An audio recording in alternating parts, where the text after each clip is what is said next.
adalah sahabat yang 13, sahabat yang terakhir. Eh, Seperti yang saya sampaikan tadi malam kepada jemaat Nyur waktu pembukaan, Tuhan sudah tahu apa yang akan terjadi di dalam triwulan pertama tahun 2020, dan eh, triwulan pertama tahun 2020 adalah dari buku Daniel. Tidak kebetulan saya yakin dan percaya bahwa Tuhan telah persiapkan kita dengan kesusahan yang luar biasa ini, dan yang dipelajari adalah buku Daniel.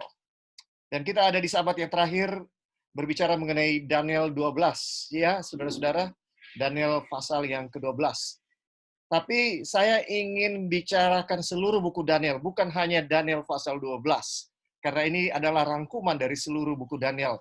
Di dalam Matius 24 ayat 15, Tuhan Yesus berkata, jadi apabila engkau melihat pembinasa keji berdiri di tempat kudus menurut firman yang disampaikan oleh Nabi Daniel, maka para pembaca hendaklah memperhatikannya. Ya, Tuhan Yesus memang menyatakan bahwa saya dan saudara harus mempelajari buku Daniel di akhir zaman ini, saudara. Ya, nggak ada jalan lain bagi kita untuk bisa melewati masa yang sulit di akhir zaman ini tanpa memahami isi buku Daniel.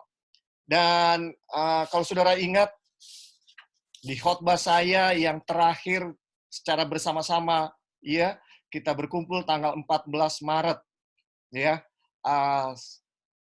Itu juga pembahasan dari buku Daniel kalau saudara ingat, ya.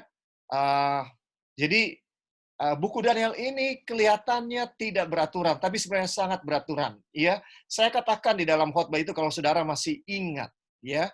Bagi saudara-saudara yang belum atau tidak ada pada saat ini, saya ingin ulangi untuk saudara-saudara yang tidak, kita bersyukur bahwa bukan hanya jemaat Nyur yang bersama dengan kita, tapi banyak sahabat-sahabat kita, umat-umat Tuhan yang bergabung kepada kita.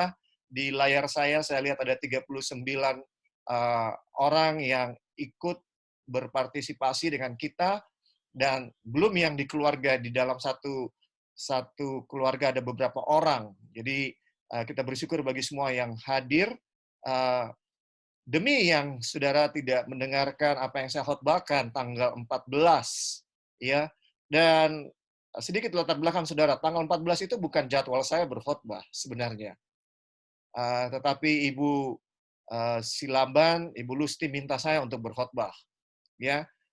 Dan biasanya saya kalau masih bisa cari orang lain, saya mau cari orang lain. Dan waktu itu sebenarnya sempat terpikir untuk minta saudara Ramon. Dia sudah oke untuk khotbah tanggal 21. Saya sempat berpikir bagaimana kalau saya minta aja dia yang khotbah tanggal 14, tapi tidak. Nah, intinya saudara-saudara, yang saya mau sampaikan bahwa tidak kebetulan dalam segala sesuatu terjadi. Dan ini bukan hanya perasaan saya, saudara, tapi ini prinsip dalam firman Tuhan, ya, bahwa segala sesuatu terjadi. Kita tahu sekarang di dalam Roma 8, ya, ayat 28 disebutkan, kita tahu sekarang bahwa Tuhan turut bekerja dalam segala sesuatu untuk mendatangkan kebaikan kepada umat Tuhan yang mengasihi Tuhan. Ya, saudara-saudara, jadi kita nggak perlu khawatir dengan apapun, karena Tuhan sudah tahu apa yang akan kita hadapi di depan kita. Nah, saya mau ulangi kesimpulan dari buku Daniel, ya. Di dalam Daniel 1, dan kesimpulannya adalah, ini berbicara mengenai Tuhan Yesus. Di sekolah sahabat yang pertama, di awal triwulan ini, saya ingat bahwa pelajarannya adalah berhubungan dengan prinsip menafsirkan nubuatan apokaliptik, ya, adalah intinya adalah Yesus. Mari kita lihat, ya. Di dalam Daniel 1, Daniel yang tidak bersalah dari Yerusalem, dia ditawan dan harus dibawa ke Babylon menjadi tawanan, ya. Padahal dia tidak bersalah. Bukan salahnya Daniel, maka ada penawanan. Kenapa sampai orang Israel harus dibuang ke Babylon? Itu kesalahan dari leluhur-leluhur Daniel, para raja-raja maupun rakyat daripada Israel maupun Yehuda terus dan menerus memberontak kepada Tuhan. Nabi-nabi dikirim Tuhan untuk memberikan nasihat demi nasihat, tapi mereka terus menolak Tuhan, dan Tuhan tidak punya jalan lain, tidak punya pilihan lain selain harus memberikan mereka penawanan. Saudara, Ini pelajaran yang sangat menyakitkan buat kita. Seringkali kita tidak bisa belajar dalam masa-masa yang baik. Waktu Tuhan memberkati kita, waktu kita makmur, kita tidak bisa belajar. Orang Israel selalu murtad ketika orang Israel itu dalam keadaan kemakmuran. Akhirnya dalam kasih karunia-Nya Tuhan harus mengizinkan mereka ditawan di Babel. Ya, Daniel menggambarkan pengalaman yang dialami oleh Tuhan Yesus. Ya, Yerusalem melambangkan surga, ya, dan Yerusalem dari surga Yesus harus ditawan di atas bumi ini. Bukan karena kesalahannya dia ditawan. Daniel pasal 1 menggambarkan perjalanan Yesus. Dan di dalam Daniel pasal 1, ujian yang dihadapi oleh Daniel adalah soal pertarakan, soal makanan, ya. Daniel dan teman-temannya diuji dan mereka bertekad untuk tidak menajiskan dirinya dengan santapan raja dan anggur yang biasa diminum raja. Ya. Apakah ini bukan pengalaman Yesus, Saudara? Dalam pencobaan Yesus yang pertama, maka Saudara, kalau kita ingat, pencobaan pertama Yesus adalah soal makanan, soal selera. Jikalau engkau anak Allah, perintahkanlah supaya batu-batu ini menjadi roti. Ya, Saudara, itu adalah pencobaan Yesus yang pertama. Daniel pasal 2. Daniel pasal 2 berbicara mengenai kerajaan demi kerajaan akan ada di atas dunia ini. Ya, tetapi yang terakhir adalah kerajaan batu. Kenapa kerajaan di dunia ini hancur? Satu demi satu akan hancur. Ya, oleh karena kerajaan di atas dunia ini meninggikan diri, Saudara, kerajaan-kerajaan ini. Dan Alkitab mengatakan siapa menyombongkan diri, siapa meninggikan diri, ia akan direndahkan, akan dihancurkan. Ya, saudara-saudara, pencobaan Tuhan Yesus yang kedua, kalau saudara ingat, adalah mengenai kesombongan rohani. Yesus dibawa ke atas bubungan bait suci, kemudian setan berkata, dan setan kali ini mengutip daripada firman Tuhan, jikalau engkau anak Allah, ya, ada firman tertulis, jatuhkanlah dirimu, maka ia, Tuhan Bapa, akan memerintahkan malaikat-malaikatnya untuk menatang engkau, supaya kakimu jangan terantuk oleh batu. Ya, saudara-saudara, ini adalah ujian kesombongan, ya, kesombongan. Bayangkan, bait suci itu dipenuhi dengan orang setiap hari. Sekarang setan perintahkan Yesus, ayo loncat, ya, nanti malaikat akan menatang engkau sesuai janji Tuhan. Sesuai janji Tuhan. Saudara, kesombongan rohani adalah ujian yang paling berbahaya berikutnya. Ini adalah ketakaburan, bukan iman, ketakaburan. Ketika virus ini mulai muncul, ya, saudara-saudara,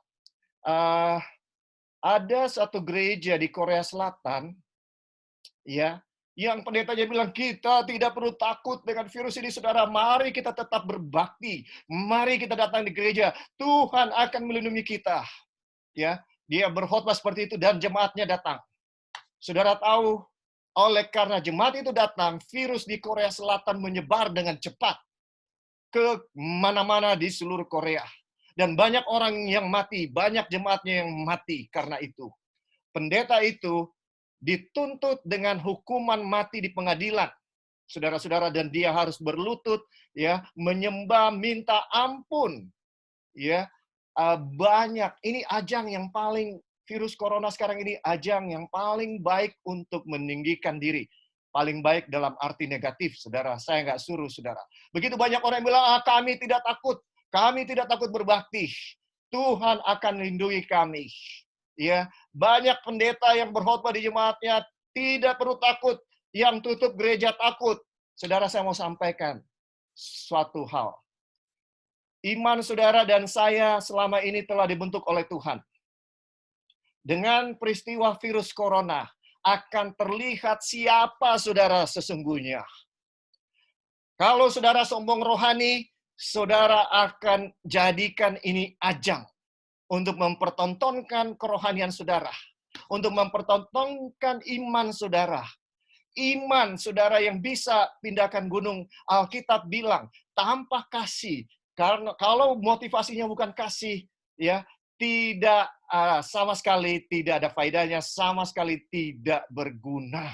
Tidak berguna kalau kita menyombongkan iman kita, saudara.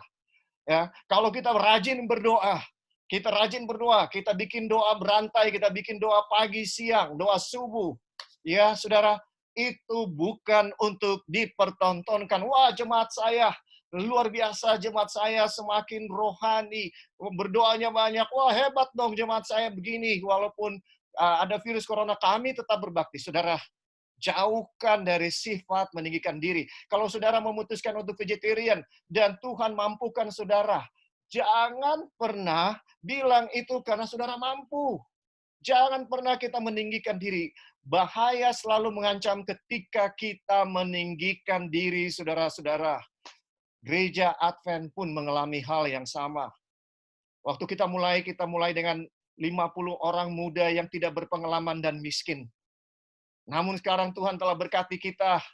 Kita ada 20 juta lebih di 220 negara lebih. Saudara, roh kesombongan mulai datang di dalam gereja ini. Terjadi perkelahian di mana-mana dalam tingkat jemaat kecil, jemaat sedang, jemaat besar, conference, uni, divisi, general conference, terjadi pertikaian. Alkitab bilang, pertikaian terjadi selalu karena kesombongan. Jadi kalau jemaat kita sering berkelahi di komite, itu karena kesombongan, tidak ada yang lain. Kita akan hancur kalau kita meninggikan diri, saudara. Ya, saya mau bilang, saudara, ya, jemaat kita jemaat kecil, tapi ini salah satu majelis yang paling sulit. Maaf para anggota majelis. Ya, saya mau sampaikan ini sebagai pendeta jemaat yang ke-13 yang saya sebagai pendeta. Kita jemaat kecil, tetapi menghadapi majelis di jemaat ini, minta maaf, saya tidak bertujuan mempermalukan saudara, anggota majelis. Tapi ini adalah kenyataannya. Mari kita rendahkan diri, saudara. Kalau tidak, kita akan jatuh. Ya. Kemudian, Daniel pasal 3. Apa Daniel pasal 3, saudara? Itu adalah pencobaan Yesus yang ketiga. Pencobaan Yesus yang ketiga adalah, jikalau engkau anak Allah, lihat seluruh dunia ini, setan bawa Yesus di gunung yang sangat tinggi, dan dipertontonkan semua keindahan dunia. Dan Yesus bilang, kamu lihat semua ini? Kalau kamu mau, sembahlah aku. Ya, Sadrak, Mesak, Abednego disuruh, sembah patung yang kudirikan ini, kalau tidak, kamu akan kubunuh. Daniel 1, 2, 3 adalah kehidupan Yesus, ya, pelayanannya di atas dunia ini, awal pelayanan. Daniel pasal 4. Daniel pasal 4 berbicara mengenai Raja Nebukadnezar yang mendapatkan satu mimpi, dan di mimpinya dia melihat satu pohon yang semakin tinggi dan besar, dan di pohon itu semua makhluk hidup, ya, hidup menggantungkan kehidupannya. Kita tahu bahwa pohon ini melambangkan kerajaan Babylon, ya, Raja Nebukadnezar itu sendiri, ya. Kemudian, saudara-saudara, kita tahu dia meninggikan diri dan direndahkan, dia jadi binatang, ya. Karena dia merendahkan diri, maka Tuhan menghancurkan dia. Pada saat yang sama, saudara-saudara, ya, kerajaan Allah, ya, digambarkan juga seperti pohon. Di dalam Lukas pasal 13, kita nggak akan baca, ya. Yesus menggambarkan kerajaan Allah seperti pohon yang tumbuh dari biji sesawi yang kecil, tapi kemudian dia bertumbuh dan menjadi besar. Ya, ini menggambarkan kerajaan Allah, ya, yang dimulai ketika Yesus mati di kayu salib. Kayu salib melambangkan pohon juga, adalah pohon, ya, pohon ya yang merupakan pohon daripada kerajaan Allah. Yesus mati di sebuah pohon. Kayu itu diambil dari pohon, bisa dibilang. Dalam bahasa Inggris, ya, salib itu adalah juga diasosiasikan dengan pohon, ya, sinonim kata-katanya. Nah, saudara, ini melambangkan bahwa Yesus akan mati untuk memulai kerajaannya. Ya. Kemudian Daniel pasal 5. Kita tahu Daniel pasal 5 adalah kejatuhan Babylon. Bagaimana jatuhnya Babylon? Ya, Raja Belshazzar mengadakan pesta yang membawa banyak pembesarnya, 1.000 pembesarnya. Jadi pestanya bisa 5.000-an. Ya, karena kalau dia punya istri dan gundik dan pelayan, maka dengan cepat ini akan jadi 5.000, saudara. Ya, bagaimana Babylon ini ditaklukkan? Babylon ditaklukkan oleh karena Kores dari luar berhasil menembus dengan masuk melalui sungai Efrat ketika mereka sedang pesta porah. Ini menggambarkan Yesus yang melepaskan saya dan saudara ketika ya dia mati di kayu salib. Dia sebenarnya melepaskan kita dari dosa. Jadi Daniel pasal 5 menggambarkan apa yang Yesus lakukan. Dia mati dan dia tinggal di dalam kubur untuk menyelamatkan saya dan saudara. Dia turun ke dunia orang mati untuk menyelamatkan saya dan saudara. Daniel pasal 6 dengan demikian menyatakan bahwa dari goa, dari dalam kubur, ya Daniel akhirnya dipanggil keluar pagi-pagi benar. Raja Darius datang kepada Daniel dalam Daniel pasal 6. Dengan demikian, saudara, setengah buku Daniel adalah cerita tentang Yesus. Ya, Yesus mulai pelayanannya, datang ke dunia, dicobai, melayani, kemudian Yesus akan mati, itulah Daniel pasal 4. Yesus akan ada di dalam kubur, Daniel pasal 5 untuk 3 hari, dan Daniel pasal 6, Yesus akan bangkit. Ini menceritakan kehidupan Yesus. Nah, sekarang kita sampai di Daniel pasal 7. Di dalam Daniel pasal 7, apa yang dibicarakan di sini? Ya, yang dibicarakan di sini adalah bahwa Yesus akan, sesudah dia naik ke surga, saudara-saudara, melayani sebagai imam di bilik yang suci, maka Yesus akan memulai penghakiman, ya, dengan dia masuk ke bilik yang maha suci. Disebutkan Yesus akan menerima penghakiman di dalam Daniel pasal 7. Majelis pengadilan akan dimulai. Nah, Daniel pasal 8 menjelaskan kapan itu dilakukan, ya, di akhir dari 2300 pagi dan petang. Kita lihat, ya, luar biasa. Daniel pasal 8 menjelaskan. Daniel pasal 9 menjelaskan apa sih pekerjaan Yesus di bilik yang maha suci dan bilik yang suci. Pekerjaan Yesus di bilik suci, bilik maha suci, ya, sebagai imam dan sebagai imam besar adalah menjadi perantara. Sebagaimana Daniel berdoa untuk ya umat-umat Tuhan dan perantaraan. Demikian ya pekerjaan Tuhan Yesus. Dan kalau saya dan saudara adalah pengikut Yesus yang sejati, maka saya dan saudara juga harus melakukan pekerjaan perantaraan ini untuk demi keselamatan orang lain. Saya dan saudara harus seperti Yesus bekerja dan berdoa dan bekerja untuk menyelamatkan orang-orang yang belum mengenal kebenaran, yang belum mengenal Yesus. Ya, itu pekerjaan utama kita, saudara. Orang Advent tidak bisa duduk diam dan tidak bikin apa-apa. Kalau kita adalah pengikut Yesus yang sejati, maka kita akan bekerja dengan luar biasa. Itulah Daniel pasal 9. Dan Daniel pasal 9 juga menyatakan, ya, saudara-saudara, bahwa Mesias akan datang. Nubuatan 70 kali 7 minggu. Mesias akan datang. Dan di akhir daripada nubuatan 70 kali 7 minggu, 490 tahun, ya, saudara-saudara, Mesias akan datang di 3,5 tahun dari minggu yang terakhir. Yesus akan di minggu yang terakhir, dan di 3,5 tahun kemudian dia akan mati, dan di akhir daripada 70 kali 7 minggu ini, saudara, umat Tuhan yang menolak Yesus ya akan binasa. Itu yang disampaikan.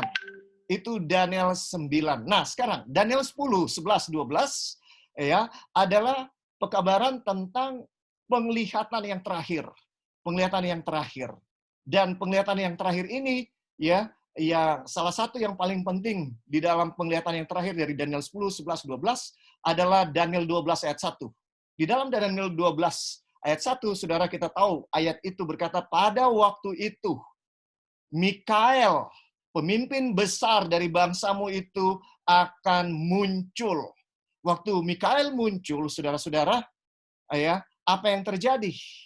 Ya, yang terjadi adalah maka akan ada suatu masa kesesakan yang besar, seperti yang belum pernah terjadi sejak ada bangsa-bangsa, dan umatmu akan terluput, ya, yaitu setiap orang yang namanya tertulis dalam kitab itu.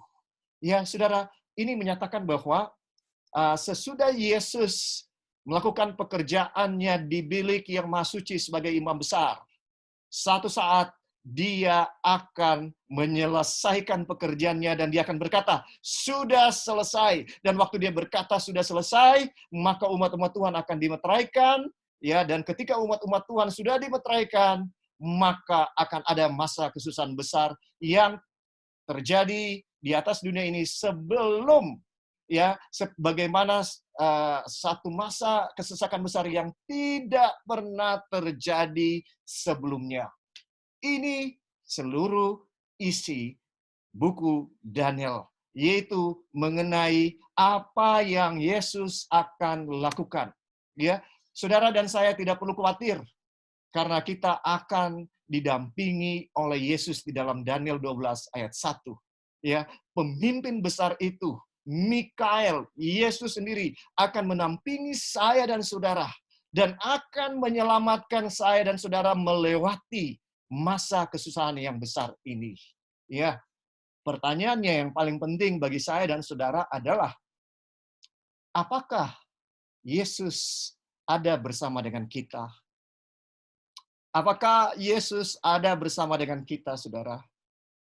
Itu pertanyaan yang paling krusial bagi semua kita. Apakah Yesus bersama dengan kita? Ya, saya mau bilang jawabannya sederhana.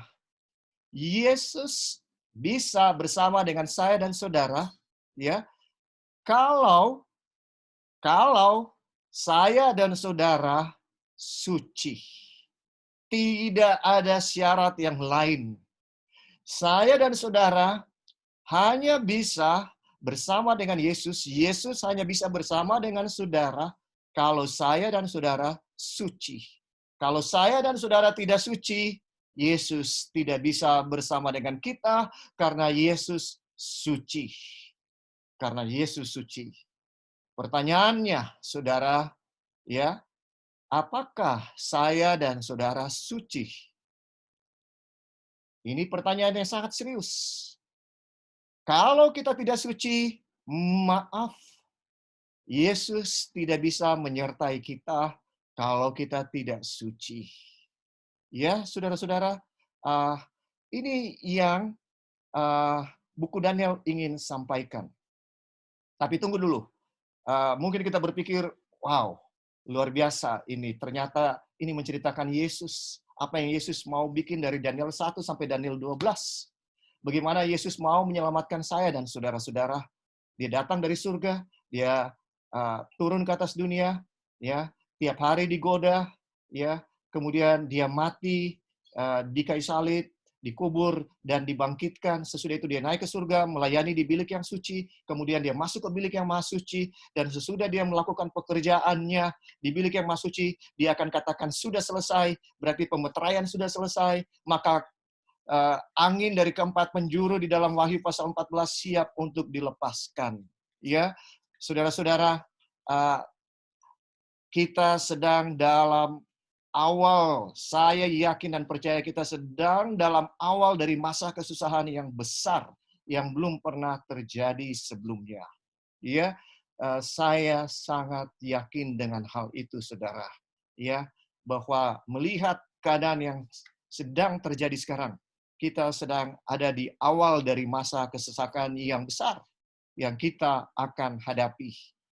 Ada yang lebih dalam dari itu sekarang. Sekarang mari kita balik kepada Daniel pasal 1 dan kita lihat apa yang ada di dalam Daniel pasal 1, ya, selain ini berbicara mengenai Yesus. Ya, mari kita lihat skenario daripada nubuatan ini. Daniel pasal 1 menyatakan bahwa umat-umat Tuhan di akhir zaman adalah orang-orang yang bijaksana. Kenapa mereka orang-orang yang bijaksana? Karena mereka menolak untuk makan dan minum anggur Babylon. Ya, makan makanan Babylon, santapan Babylon dan minum anggur Babylon. Ya, sebagai hasilnya mereka cerdas 10 kali lipat daripada orang-orang yang lain di atas dunia ini. Saya mau katakan saudara-saudara, di akhir zaman, ya, siapakah umat yang bijaksana itu yang menolak minum dari anggur Babylon? Ya, mereka adalah orang-orang yang bijaksana. Dikatakan 10 kali lebih cerdas, ya.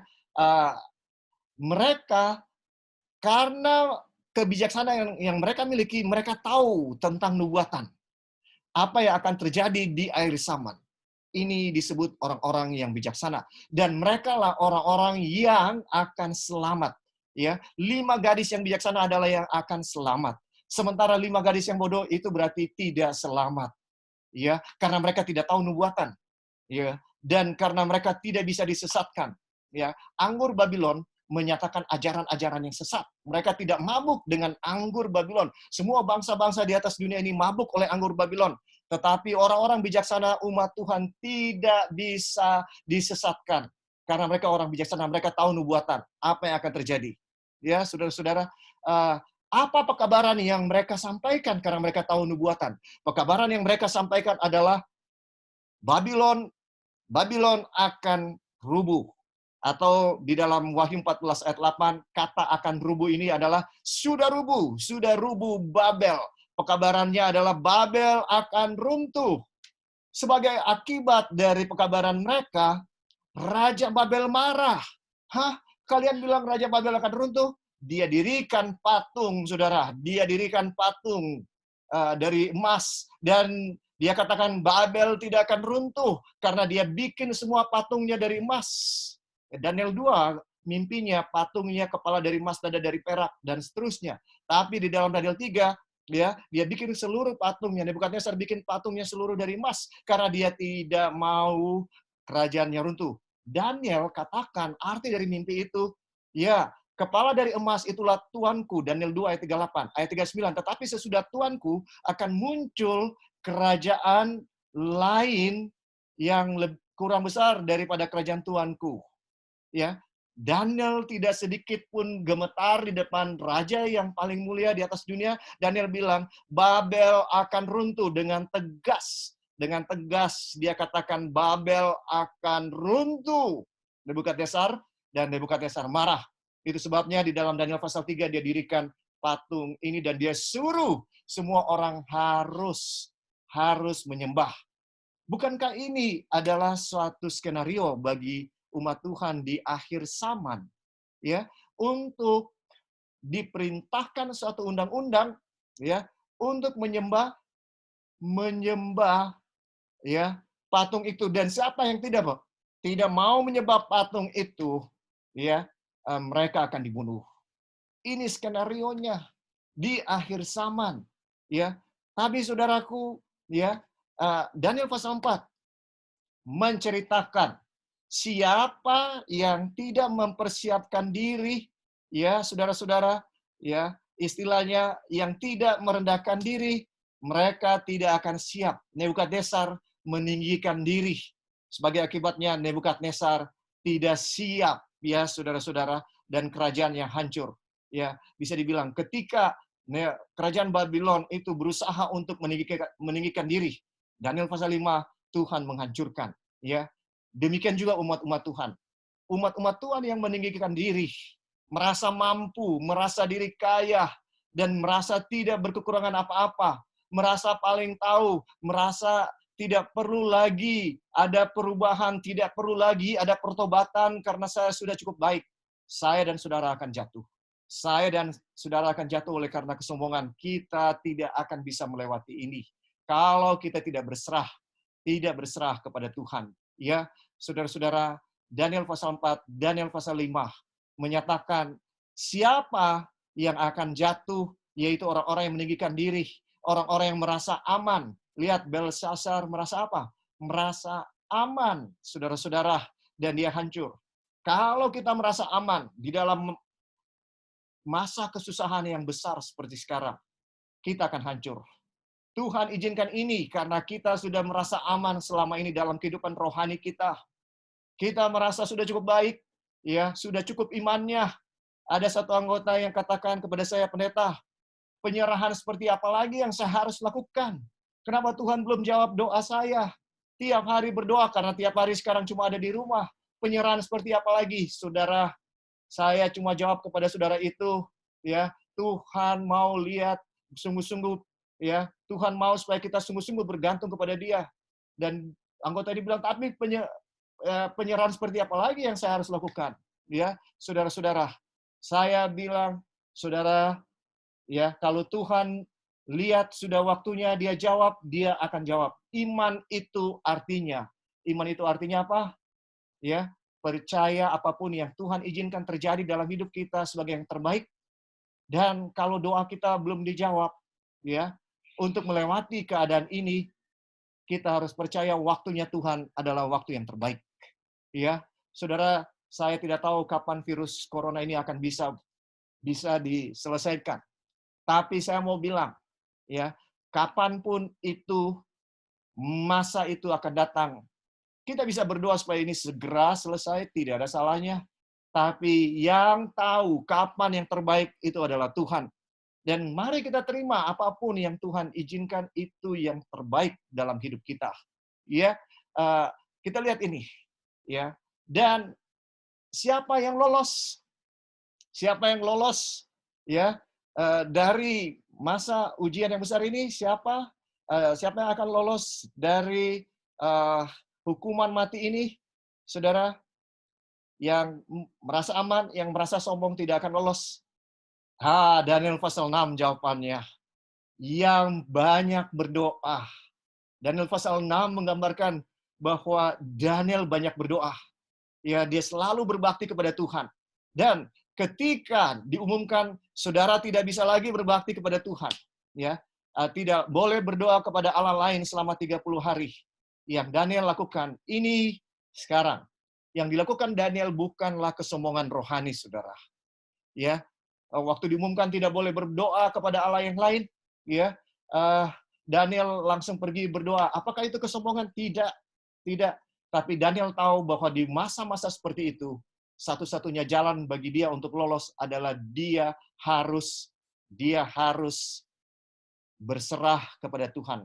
Ya, itulah Daniel pasal 6. Saudara-saudara, satu-satunya jalan bagi kita untuk lolos adalah kita hanya bisa bergantung dengan doa kepada Tuhan. Maka kita akan lolos. Ya, saudara, dengan bergantung kepada Tuhan. Daniel pasal 7 menyatakan bahwa kita tidak perlu khawatir karena Yesus ada di bilik yang maha suci. Apa yang Yesus lakukan di sana? Dia berdoa buat saya dan saudara. Tidak perlu khawatir. Saudara, tidak perlu khawatir kalau pendeta saudara tidak berdoa bagi saudara di masa yang sulit ini. Maaf, saya bukan cari alasan ya. Saya selalu berdoa bagi saudara. Tapi saya mau bilang, pendeta yang paling agung, pendeta di atas segala pendeta, Tuhan kita, Tuhan Yesus, berdoa bagi kita setiap hari, setiap saat, bahkan sebelum ini virus corona datang. Dan selama virus corona ini datang, dia terus berdoa bagi saya dan saudara. Dan bukan cuma Tuhan Yesus. Ya, Roma 8 ayat 26 dengan jelas kita tahu bahwa Roh Kudus, Allah Roh juga berdoa untuk kita. Allah Roh tiap hari berdoa dengan keluhan-keluhan yang tidak terkatakan. Karena dia tahu kita akan menghadapi masa kesusahan yang besar. Sementara kita begitu santai. Kita tidur dengan nyaman karena kita terlalu terlambat tidur. Kita bangun sudah kesiangan. Dan waktu kita bangun kesiangan, kita nggak berdoa lagi pagi-pagi benar. Dan kita kehilangan berkat Tuhan. Ya, Yesus berdoa pagi-pagi benar di dalam Markus 1 ayat 35. Saudaraku, ya, kita tidak perlu khawatir. Karena kalau Tuhan Yesus perantara kita, dia berdoa buat kita, Roh Kudus berdoa bagi kita, apa yang perlu kita khawatirkan? Bapa bersama dengan kita, apa yang perlu kita khawatirkan, saudaraku? Ya, kemudian dalam Daniel pasal 8, kita juga tidak perlu khawatir karena Tuhan sudah meteraikan kita. Dia akan meteraikan kita, saudara. Dia akan meteraikan kita. Dan kalau kita sudah dimeteraikan, tidak akan ada apa yang menyentuh saya dan saudara. Yang perlu kita khawatirkan kembali, apakah saya dan saudara sudah dimeteraikan? Apa syarat pemeteraian itu? Ya, Daniel pasal 8 adalah sampai berapa lama ya baru tempat kudus itu akan dipulihkan. Ya, dipulihkan artinya disucikan. Ya, disucikan, bait suci disucikan apa artinya? Ya, saudara, saya mau sampaikan, inilah kenapa saya dan saudara harus disucikan saat ini. Ya, disucikan itu ya artinya dimeteraikan. Ya, saya dan saudara tidak bisa dimeteraikan kalau ada satupun dosa. Ya, Tuhan Yesus mau memurnikan kita, menyucikan kita. Dan satu-satunya cara, kalau tidak bisa lewat teguran, lewat nasihat, ya, maka satu-satunya cara lewat hajaran. Lewat hajaran, barang siapa kukasihi, ia kutegor. Tapi kalau saya dan saudara tidak bisa ditegur, selama ini pekabaran-pekabaran sudah diberikan, seminar-seminar sudah diberikan, saudara, kita harus hidup sehat, kita harus lakukan new start, 8 obat alami kita harus lakukan. Tapi kalau selama ini kita langgar, sekarang waktunya untuk bertobat, saudara. Kalau ada kebenaran yang belum kita hidupkan, kita tahu sekarang waktunya. Karena kita perlu disucikan. Kalau kita tidak disucikan oleh Tuhan, ya, maka kita akan ada dalam masa yang sangat berbahaya. Ya, kita akan binasa. Itu intinya. Ya, dan sesudah Tuhan Yesus menyucikan kita, tidak mungkin kita bisa menyucikan diri kita. Dan kalau kita bisa disucikan oleh Tuhan Yesus, jangan pernah menyombongkan diri, saudara. Ingat, itu adalah hasil pekerjaan dari Tuhan, bukan hasil pekerjaan kita. Jadi, inilah ya merupakan inti daripada pekabaran yang ada di dalam buku Daniel. Ini suatu pekabaran yang mau disampaikan kepada kita. Nah, sekarang saya mau bilang, ya, apa kalau begitu hubungannya dengan nubuatan-nubuatan yang ada di dalam buku Daniel? Ya, mari kita lihat. Ya, ini bukti-bukti yang Tuhan mau berikan kepada kita bahwa ini gereja yang Tuhan bangun, bukan secara kebetulan gereja Advent ada di dunia. Pertama, sesuai urutannya, nubuatan waktu yang ada di dalam buku Daniel. Ya, 70 kali 7 minggu atau 490 tahun diberikan. Nubuatan yang pertama sesuai urutannya. Saya bicara sesuai urutannya. Nubuatan ini diberikan untuk apa? Memberitahukan kepada saudara bahwa Yesus akan datang. Yesus akan datang, dan waktu Yesus datang di atas dunia ini, yang dia lakukan ya sesudah dia dibaptis, ya, yang dia lakukan, dia pergi di padang gurun selama 40 hari berpuasa, dan dia di situ habis itu dicobai, dan sesudah dicobai Yesus menghadiri pernikahan, ya. Yang dia lakukan, dia menghadiri pernikahan dan dia membersihkan bait suci. Di awal dari pekerjaannya dia membersihkan bait suci. Ya, saudara, siapa bait suci itu yang sesungguhnya? Saya dan saudara. Ini adalah pekerjaan yang dilakukan oleh Tuhan Yesus. Maka nubuatan 70 kali 7 tahun atau 70 minggu berbicara mengenai saya dan saudara mengenal Yesus. Karena dia datang di atas dunia jadi juru selamat mati di kayu salib bagi saya dan saudara. Di pertengahan minggu yang terakhir dia mati. Ya, saudara. Dan saya dan saudara semua mengalami ini ketika kita menerima Yesus. Setiap orang yang akan masuk dalam kerajaan surga harus mengalami nubuatan 70 kali 7 minggu atau 70 kali 7 tahun. Yaitu menerima Yesus sebagai juru selamat pribadi. Siapa yang menolak akan binasa.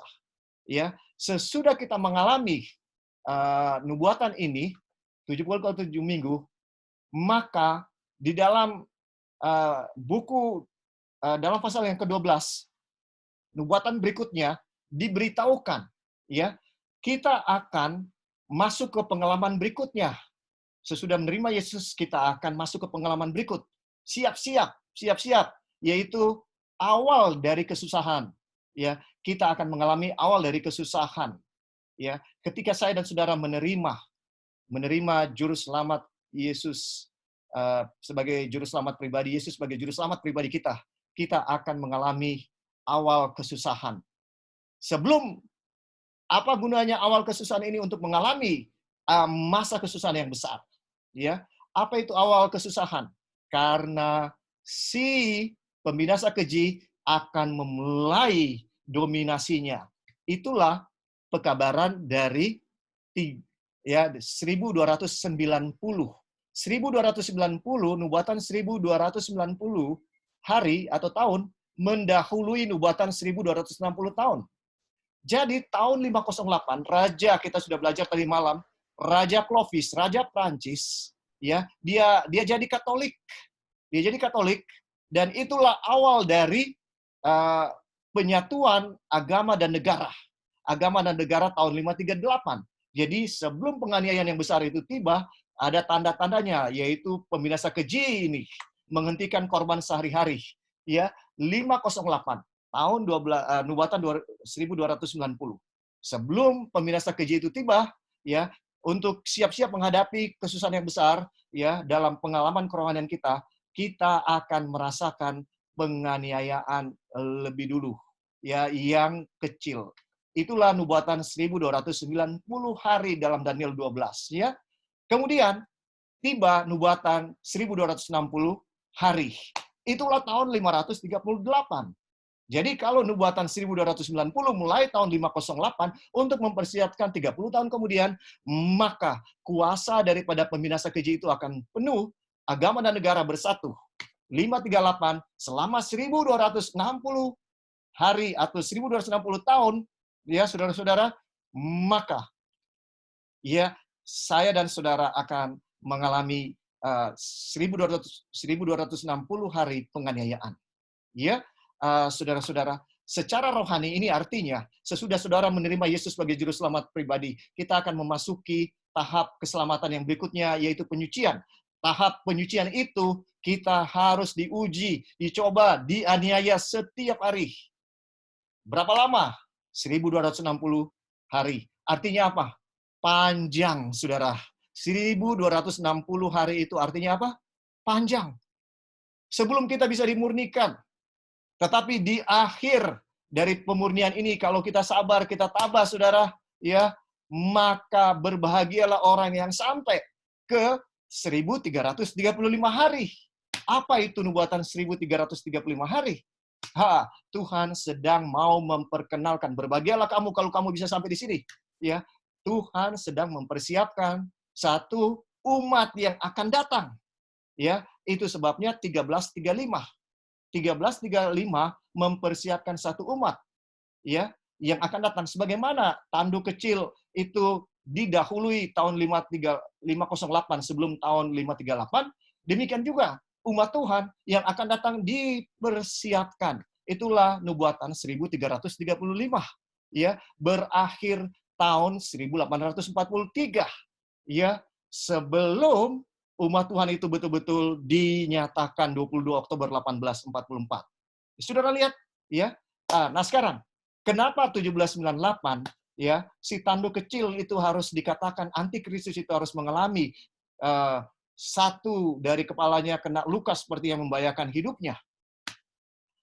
Karena Tuhan mau bilang kepada setan, setan sedang bangun kekuasaannya, berkuasa selama 1260 tahun, dan di akhir dari 1260 tahun, Tuhan bilang, setan, sudah cukup waktumu, sekarang waktunya saya. Dan itu sebabnya dalam nubuatan Wahyu 13, dikatakan ayat 3, maka tampaklah satu dari kepalanya seperti kena luka yang membahayakan hidupnya. Tapi luka yang membahayakannya itu sembuh, seluruh dunia heran, lalu mengikut binatang itu. Sekarang, saudara, ya, kenapa harus ada luka kepada antikristus itu yang digenapi tahun 1798? Oleh karena Tuhan mau bangun umat Tuhan. Setelah setan bangun umatnya, kerajaannya di atas dunia, Tuhan bilang, tunggu dulu. Saya sekarang harus bangun umat saya. Ya, jadi dibilang, stop, kamu kena luka dulu. Dan umat Tuhan dibangun karena kepausan sudah menurun. Untuk membangun pergerakan daripada gereja Masehi Advent hari ke-7. Ini bukti-bukti yang Tuhan berikan kepada saya. Bahwa kita ada di right track. Kita nggak perlu takut. Kita bukti demi bukti diberikan oleh Tuhan bahwa ini gereja yang benar. Kita harus mempersiapkan diri di akhir zaman. Ya, saudara-saudara. Dan nubuatan waktu yang terakhir itu apa? Nubuatan 2300 pagi dan petang. Ya, siapa yang memahami nubuatan ini, dialah orang yang bijaksana. Dialah umatku, Tuhan bilang, dialah umatku. Gereja ini adalah umat Tuhan. Karena umat ini bisa menafsirkan nubuatan 2300 pagi dan petang. Saya sudah sampaikan itu. Ya, kenapa Tuhan bikin lupa mimpi dari Nebukadnezar? Ya, apa tujuannya? Ya, Tuhan mau menyatakan siapa umatnya. Tuhan mau menyatakan dirinya kepada Nebukadnezar. Ya, saudara, itu sebabnya Nebukadnezar waktu mimpi dan dibikin lupa oleh Tuhan. Ya, karena kalau tidak dibikin lupa, maka orang-orang bijaksana di Babel akan bilang, Tuanku lah kerajaan batu itu. Kerajaan Tuanku akan terus selama-lamanya. Ya, saudaraku, ya. Dan di akhir daripada Daniel 12 ayat 4 disebutkan, tetapi engkau Daniel sembunyikanlah firman itu dan meteraikanlah kitab itu. Daniel disuruh untuk memeteraikan nubuatan 2300 pagi dan petang, dan khususnya penglihatan-penglihatan yang ada di dalam penglihatan yang terakhir, Daniel pasal 11. Ya, karena apa? Karena kita akan melihat kegenapannya ini dengan lebih baik ketika ini akan digenapi, dan kita akan lihat bahwa Tuhan menuntun kita. Kenapa Tuhan memberikan nubuatan-nubuatan ini kepada kita? Nubuatan-nubuatan waktu ini. Dan yang paling Tuhan mau memberikan bukti 2300 pagi dan petang, ini nubuatan yang paling panjang. Apa artinya, saudara? Cuma satu artinya. Bahwa jauh sebelum waktu yang kita sedang hadapi di tahun 2020, Tuhan Yesus sudah lihat ini akan terjadi. Dan Tuhan Yesus bilang, ya saudaraku, kamu tidak perlu khawatir. Yang perlu kamu khawatir kalau kamu belum menyelesaikan diri dengan dosa. Itu yang perlu kita khawatirkan. Ya, saudara-saudaraku, ini pekabaran dari buku Daniel. Tidak ada yang perlu kita khawatirkan. Ya, karena Tuhan telah menunjukkan bahwa Dia akan menyertai kita sebagaimana Dia telah menyertai Tuhan Yesus. Dia sudah berikan bukti demi bukti. Ya, yang Tuhan Yesus mau nyatakan kepada saya dan saudara. Ya, nubuatan-nubuatan waktu ini menyatakan bahwa saya dan saudara harus terima Yesus 70 kali minggu, 7 kali 7 minggu. Ya, kemudian sesudah itu kita akan menghadapi pencobaan, kesusahan, penganiayaan. Tapi sesudah penganiayaan, nubuatan 2300 pagi dan petang menyatakan bahwa kita tidak akan lagi jatuh dalam dosa. Kalau kita sudah dimeteraikan, kita mengalahkan dosa, maka Wahyu 22 ayat 11 itu akan digenapi. Yang cemar biarlah terus bertambah cemar, yang jahat biarlah dia terus bertambah jahat, tapi yang suci biarlah dia terus bertambah suci. Sekaranglah waktunya, saudara, dengan kuasa Roh Kudus yang dilimpahkan kepada kita. Sekarang waktunya kita untuk berkata dosa selamat tinggal. Dosa selamat tinggal dengan kasih karunia Tuhan saja. Hanya dengan kasih karunia Tuhan saja kita akan mampu untuk meninggalkan dosa. Saudara, bukti yang Tuhan sudah berikan kepada kita begitu nyata. Bukti demi bukti. Saya bisa bicara panjang, tapi saya lihat waktu sudah dekat. Ya, waktu saya sudah hampir habis. Dan saya mau bilang saudara-saudara satu hal. Kita sudah lihat bukti demi bukti.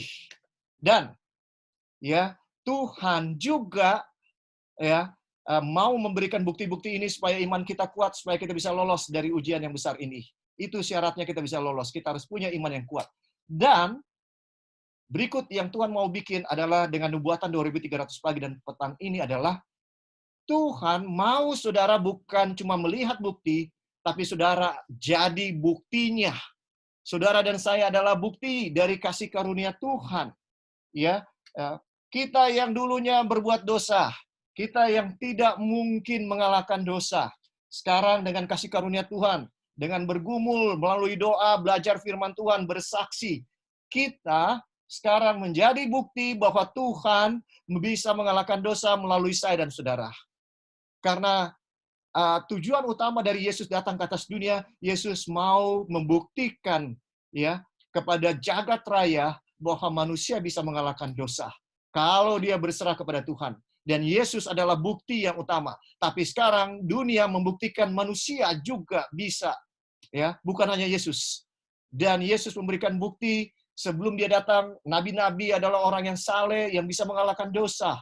Dan rasul-rasul sesudah Yesus naik ke surga juga bisa mengalahkan dosa. Dan di akhir zaman ini ketika pencobaan mencapai puncaknya, kejahatan mencapai puncaknya, akan ada satu generasi umat Tuhan yang menolak untuk berbuat dosa, tidak mau berkompromi dengan dosa, sekalipun nyawa mereka akan terancam. Saudaraku, apakah ketakutan virus corona menghancurkan iman kita kepada Tuhan? Apakah ketakutan akan kelaparan menghancurkan iman kita kepada Tuhan? Latihan-latihan sebelum virus corona akan kelihatan hasilnya. Ya, saya mau katakan saudara, ini waktu untuk tidak meragukan Tuhan. Dan kalau kita punya iman, kita akan memiliki karakter seperti Yesus. Kita akan memiliki iman seperti Yesus. Maka kita akan memiliki karakter seperti Yesus. Mengalahkan dosa hanya dengan kasih karunia. Bergantung sepenuhnya kepada Dia. Dan kita bisa mengalahkan dosa. Maka saya dan saudara juga akan jadi saksi-saksi bagi jagat raya. Kita akan jadi 144.000 itu saksi-saksi dari Tuhan. Orang-orang yang tidak berkompromi, yang pergi kemanapun Yesus berada. Yang sudah melewati masa kesusahan yang besar. Masa kesusahan yang besar itu adalah sebenarnya sesungguhnya adalah pergumulan dengan diri-diri kita secara pribadi. Dengan dosa-dosa kesayangan kita secara pribadi. Itulah pergumulan kita setiap hari. Ya, saudara-saudara, ini yang harus kita lakukan. Ya, saudara-saudara, inilah pelajaran sekolah Sabat yang saya bisa sampaikan. Ya, mari kita sungguh-sungguh berserah kepada Tuhan. Ya, karena waktu ini waktu yang sangat sulit, ya saudaraku. Tapi disinilah iman kita akan dibentuk. Ya, yang saya mau katakan, sebelum virus ini, bahkan minggu lalu, ya, saya tidak pernah mengalami, ya, saya lihat keadaan begitu sangat cepat berubah. Minggu lalu dengan minggu ini berbeda, ya, saudaraku.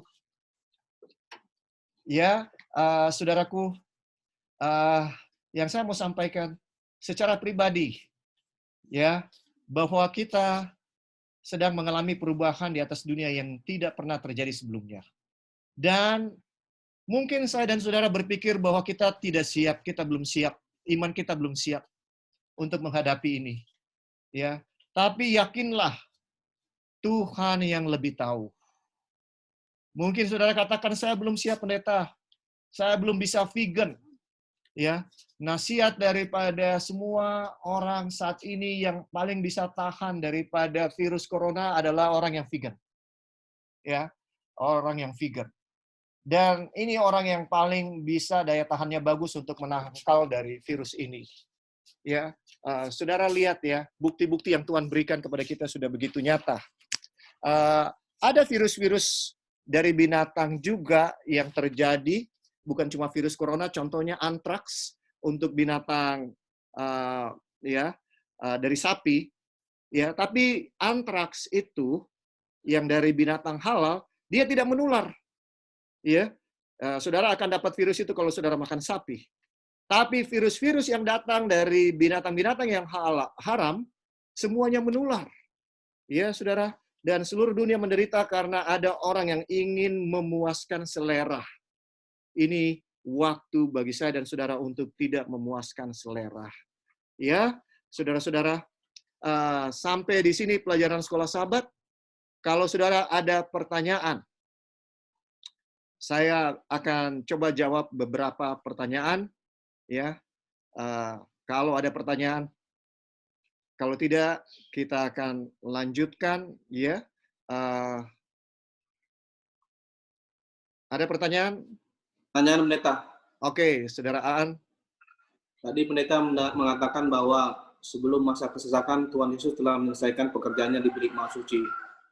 Apakah sekarang sudah bisa diyakini bahwa Tuhan Yesus sudah menyelesaikan tugasnya di bilik maha suci? Belum. Saya yakin belum menyelesaikan karena kita tahu bahwa Tuhan menyelesaikan pekerjaannya di bilik yang maha suci, ya, itu akan terjadi ketika undang-undang hari Minggu diberikan. Ya, sesudah undang-undang hari Minggu diberikan. Ini belum. Tapi kalau saudara tanya apakah ini menuju kepada masa kesesakan besar yang akan terjadi di depan kita, sangat mungkin. Ya, kehidupan Tuhan Yesus adalah nubuatan, bisa dibilang apa yang akan kita alami. Ya, Tuhan Yesus sebelum disalib dia dimuliakan di bukit pemuliaan. Ya, kenapa dia harus dimuliakan di bukit pemuliaan? Itu adalah untuk mempersiapkan dirinya bagi pengalaman Getsemani. Ya, dan sesudah itu pengalaman salib. Ya. Dengan lain masih kesempatan untuk bertobat, pendeta ya. Ya, jadi akan ada masa kemuliaan bagi umat Tuhan. Dan saya yakin ya, virus corona ini bisa jadi momen bagi umat Tuhan dimuliakan. Kenapa saya bilang begitu? Penggenapan Wahyu 18 ayat 1. Ya, ketika terang dari malaikat yang kuat itu turun ke atas dunia, seluruh bumi terang. Ya, Nyonya White bilang bahwa ini adalah gambaran dari roh hujan akhir. Ya, jadi waktu roh hujan akhir tiba, pekabaran Advent itu akan dikenal di seluruh dunia. Pekabaran Advent itu akan diakui, dikenal. Nah, sekarang ya semua nasihat yang diberikan oleh seorang dokter Cina yang menangani SARS dan juga COVID-19, seorang yang sangat kompeten, ya kalau saudara lihat dia punya nasihat-nasihat ya, itu hampir menyatakan mengarah kepada new start. Kita bisa bilang new start.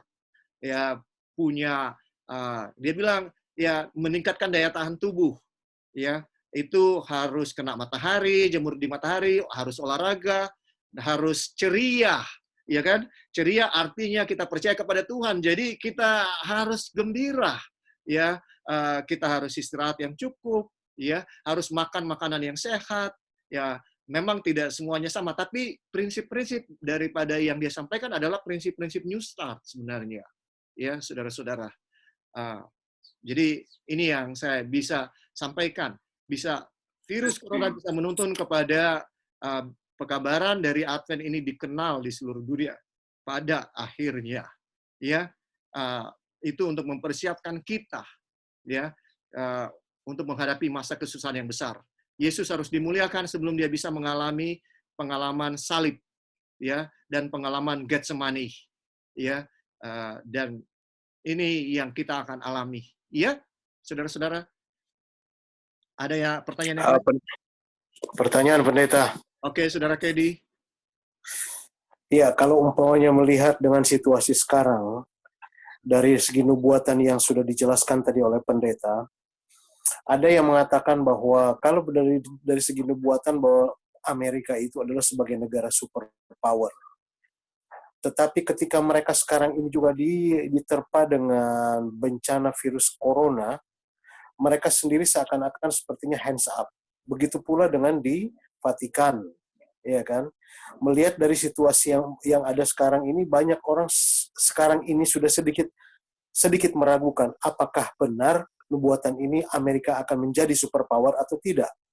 Ketika kita melihat bahwa sekarang bahwa negara-negara mereka ini sendiri yang dikatakan superpower meminta kepada Cina untuk membantu mereka. Jadi kita bisa lihat apakah benar seperti ini akan terjadi atau tidak. Mungkin itu yang jadi pertanyaan yang sering menjadi gambaran buat orang-orang saat ini. Terima kasih, Pendeta. Oke, terima kasih pertanyaan yang bagus, Saudara Kedi ya. Yang saya bisa sampaikan ya, saudara-saudara.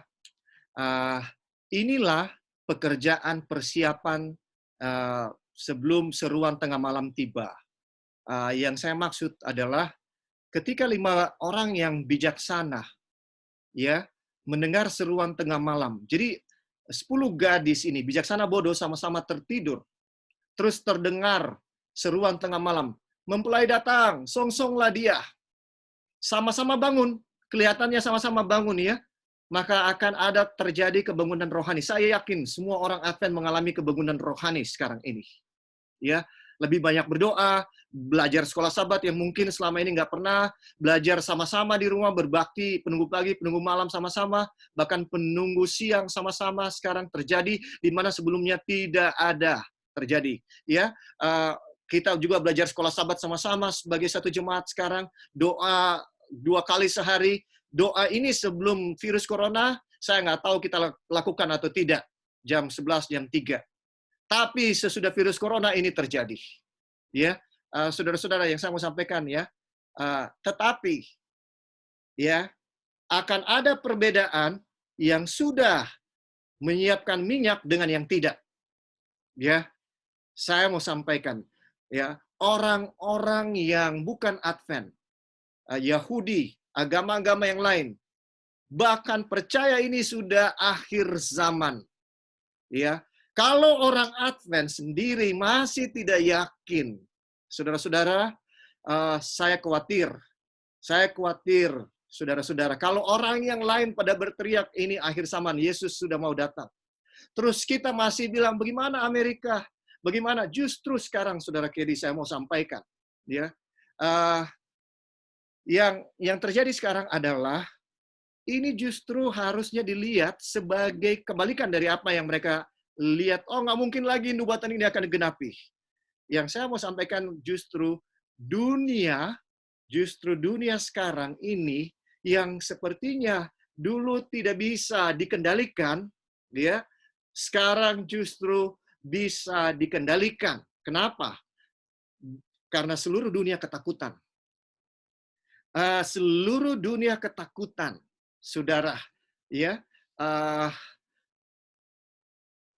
kalau saudara lihat bahkan orang dunia, ya, saya lihat satu presentasi yang disampaikan oleh David Icke maupun oleh Walter Veith, ya. David Icke ini penulis novel dunia. Intinya 30 tahun terakhir dalam hidupnya ini dia selalu tulis yang namanya konspirasi teori. Dan itu jadi kontroversi. Ada konspirasi teori. Ini orang dunia. Jadi dia bilang ada 1% kelompok elit, dia sebut kelompok itu 1% di dunia yang berusaha menguasai seluruh dunia. Ya, 1% itu. Dan mereka akan menggunakan tentara. Jadi dia gambarkan ini seperti piramid. Di yang paling atas itu 1%, di bagian kedua itu adalah tentara militer yang akan berusaha menguasai kelompok yang paling besar di bawah. Ya, jadi tugas dari yang di tengah tentara militer ini adalah untuk mencegah kelompok yang bawah, yang miskin, ya, kelompok yang paling banyak di atas dunia ini untuk datang kepada kelompok elit yang cuma 1%. Ya, dia katakan begitu. Artinya akan ada yang menguasai dunia. Ya, yang saya mau sampaikan ini waktunya bukan untuk meragukan nubuatan Tuhan. Bukan. Ya. Kalau saudara ragukan nubuatan Tuhan sekarang, ya, saudara akan jadi 5 gadis yang bodoh. Ya, dan akan binasa. Ya, bukti-bukti menyatakan, saudaraku, bukan kebetulan COVID ya 19 ini ada. Saudara pergi ke internet, saudara akan lihat 2012 sudah dinubuatkan, diskrip, ditulis apa yang akan terjadi tahun 2020 ini. Ya, dan saya dengar itu presentasi dari Walter Veith ditulis oleh seseorang jurnalis, ya, dibahas di Jerman ini, videonya beberapa waktu yang lalu. Ya, ditulis skripnya begitu tepat, ya, dan kita lihat begitu mirip, ini seperti tidak mungkin. Dan ada yang sudah menubuatkan ini, ya, beberapa tahun yang lalu, saudara. Tapi bukan ribuan tahun yang lalu, ya. Artinya apa? Setan sedang berusaha menguasai dunia. Dia kasih nabi palsunya menubuatkan sesuatu yang dia akan penuhi, dan pada akhirnya untuk mengontrol dunia ini. Kita tidak perlu ragu bahwa konspirasi teori itu benar karena kita tahu di nubuatan di Alkitab bahwa antikristus, ya, akan menguasai dunia. Jangan lihat Amerika, jangan lihat Vatikan, ya, Gereja Roma Katolik atau kepausan sekarang seperti juga terpapar dengan ini resesi ini. Saudara, saudara nggak tahu siapa yang saudara hadapi, yaitu setan yang menyesatkan dunia 6.000 tahun. Dia jauh lebih pintar dari kita, saudara. Ya, jangan kita pikir bahwa ini justru tidak akan menggenapi nubuatan. Yang saya mau sampaikan, saudara, lebih baik kita siapkan diri kita. Ya, lebih baik. Ya, dan saya tidak katakan segera akan terjadi masa kesusahan yang besar. Tapi Yesus datang sekarang. Yesus datang minggu depan. Yesus datang 1000 tahun depan. Bagi saya adalah mari kita tinggalkan dosa. Sucikan hidup kita sebaik-baiknya. Jangan tunggu, ini belum ada kegenapan nubuatan. Waktu sekarang adalah mari kita mendekatkan diri kepada Yesus. Kenapa kita mesti tetap berdosa kalau Yesus masih lama mau datang? Ya, itu poinnya, saudara. Ya, kenapa orang sering bertanya, ya, suka untuk menentukan waktu. Ya, setan selalu kasih orang yang menentukan waktu. Supaya kalau waktunya sudah betul-betul tiba, orang akan bilang, enggak benar. Saudara mengerti? Ya, kita tidak boleh tetapkan waktu. Karena setan pakai metode tetapkan waktu untuk bikin orang kecewa dan tidak percaya dengan waktu. Saya tidak menetapkan waktu. Yang saya mau sampaikan, saudara, ini waktunya sudah tidak lama. Ya, mari kita periksa motif-motif kita beragama, ya, untuk sungguh-sungguh kepada Tuhan. Karena, ya, cepat atau lambat, saya tidak mau berjudi, ya, karena kita tidak akan siap lari maraton waktu kita mempersiapkan diri pada hari maraton itu. Kenapa kita tidak bersiapkan diri kita sekarang? Ya, saya mau baca ayat yang disebutkan di dalam Yohanes 14, ya. Ini ayat yang kita pelajari minggu ini. Ya, apa tujuan Tuhan memberikan nubuatan? Ya, nubuatan begitu banyak yang sudah digenapi. Belum semua jadi digenapi, tapi kebanyakan sudah digenapi. Apa tujuan Tuhan memberikan nubuatan-nubuatan waktu ini, saudara? Ya, cuma satu tujuannya. Mari kita baca ayatnya di dalam Yohanes, ya, 14 ayat, saudara, ayat 19. Yohanes 14 ayat 19. Tinggal sesaat lagi dan dunia tidak akan melihat aku lagi, tetapi kamu melihat aku, sebab aku hidup dan kamu pun akan hidup. Maaf, salah ya. Ayat, ya, 29. Sorry, bukan 19, 29. Ayat 29. Dan sekarang juga aku mengatakannya kepadamu sebelum hal itu terjadi, supaya kamu percaya apabila hal itu terjadi. Oke, saudara. Apa gunanya Tuhan memberikan nubuatan-nubuatan ini? Nubuatan 2300 pagi, itu sudah diberikan sebelum itu terjadi. Dan ini sudah terjadi, supaya kita percaya. Ya, Antikristus sudah pernah menguasai dunia 1260 tahun. Itu sudah terjadi. Apa gunanya itu diberikan kepada kita supaya kita percaya, ya, dia akan mengalami luka parah. Sekarang ini dia sedang dalam luka parah, tapi dia juga sedang dalam memulihkan luka parahnya, ya. Dan saudaraku, saya mau sampaikan bahwa luka parah dari binatang itu sedang pulih, saudaraku. Dan ini sedang terjadi. Semua ini sudah terjadi, saudara. Tinggal sedikit lagi yang belum digenapi. Ya, dan kenapa kita tidak percaya saja? Karena sudah begitu banyak yang terjadi yang digenapi. Ya, kita mau tunggu sampai undang-undang hari Minggu keluar baru kita mau percaya, saudara dan saya akan terlambat. Saya mau katakan, saudara, dalam minggu-minggu depan atau 2 minggu depan atau bulan depan, segala sesuatu bisa terjadi dengan cepat, saudara.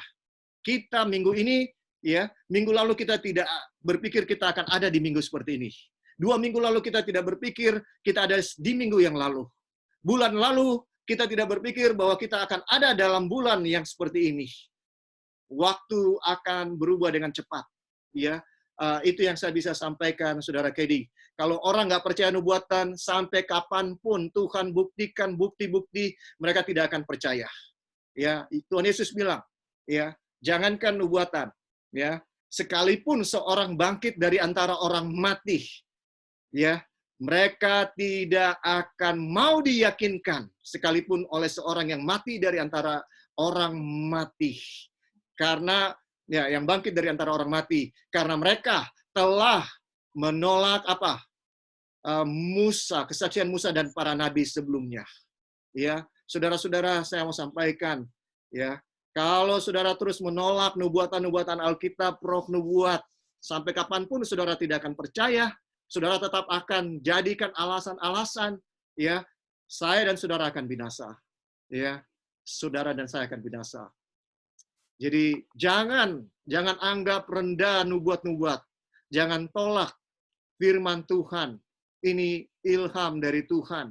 Ya, saudaraku, itu yang saya mau sampaikan. Justru bagi saya, keadaan virus corona ini, ketakutan di seluruh dunia, gampang sekali sekarang ini diseret kepada satu pemerintahan. Semua para politikus di luar, ya, yang di dunia, bukan yang di dalam dunia, mengatakan bahwa ini menuju kepada satu konspirasi untuk menguasai dunia, kepada satu tatanan pemerintahan baru.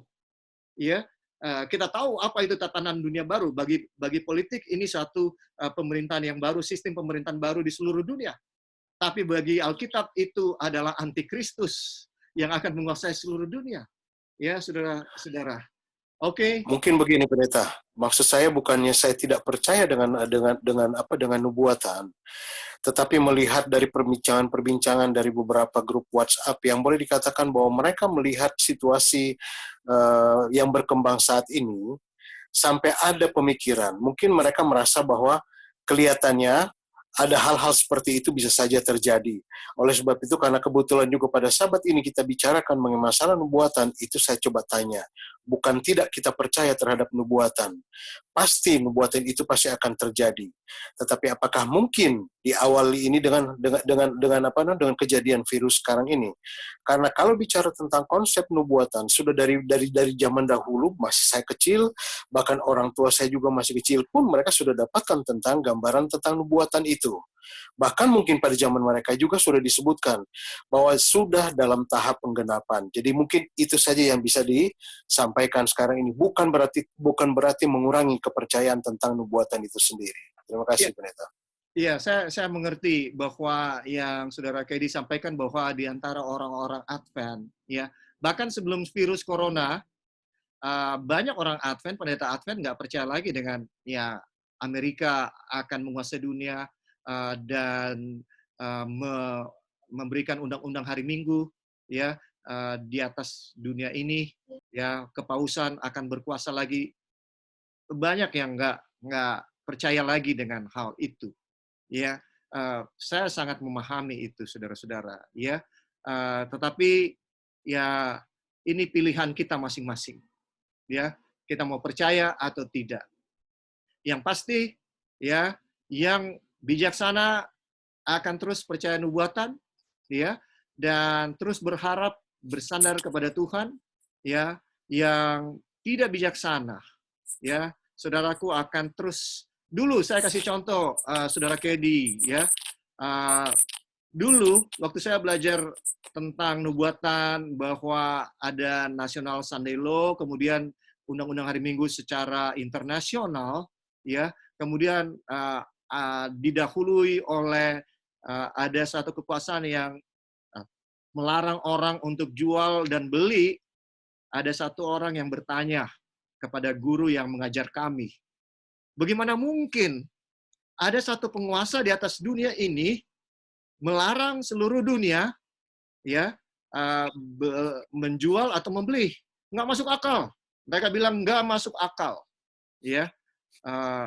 Dan guru saya jawab dengan jujur, dia bilang saya nggak tahu bagaimana, tapi itu Alkitab bilang. Ya, itu terjadi tahun 92. Ya, saya mau tanya sekarang, apakah mungkin atau tidak sekarang orang dilarang jual beli? Seluruh dunia dilarang jual beli. Apa mungkin atau tidak? Mungkin. Mungkin dengan terjadinya globalisasi, dengan terjadinya cashless society. Sekarang cashless semakin didorong karena virus corona. Kenapa? Karena katanya uang bisa menularkan penyakit. Jadi lebih aman apa? Cashless. Ya. Malah didorong untuk segera cashless. Ya, jadi saudara, Tuhan tidak akan bisa berikan, khotbah saya yang terakhir kalau saudara ingat, Tuhan tidak memberikan proof. Tuhan memberikan evidence.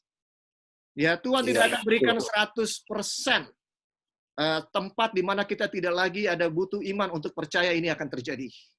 Ya, Tuhan suruh Abraham untuk persembahkan Ishak. Apakah Tuhan menjelaskan 100% rencananya dengan mau suruh Abraham mempersembahkan Ishak? Tidak. Apakah Abraham mengerti? Tidak. Abraham tidak mengerti, tapi dia memilih tetap percaya. Ya, saudara-saudara, saya tidak akan bisa yakinkan saudara 100%. Ya, tapi ini adalah bukti-bukti yang Tuhan berikan. Dan terserah saudara dan saya yang akan menentukan. Ya, saya hanya berdoa dan menghimbau bahwa saudara jangan ragu bahwa nubuatan-nubuatan yang diberikan oleh Alkitab itu akan digenapi. Dan kita sedang memasuki masa-masa yang sulit. Apakah ini mempersiapkan kita bagi kesusahan besar yang akan ada di depan kita? Iya, kesusahan yang kecil untuk mempersiapkan kita kesusahan yang besar. Ulangan harian untuk mempersiapkan kita menghadapi ujian mid dan final test. Iya kan? Ya, ujian harian mempersiapkan kita untuk ujian yang lebih susah.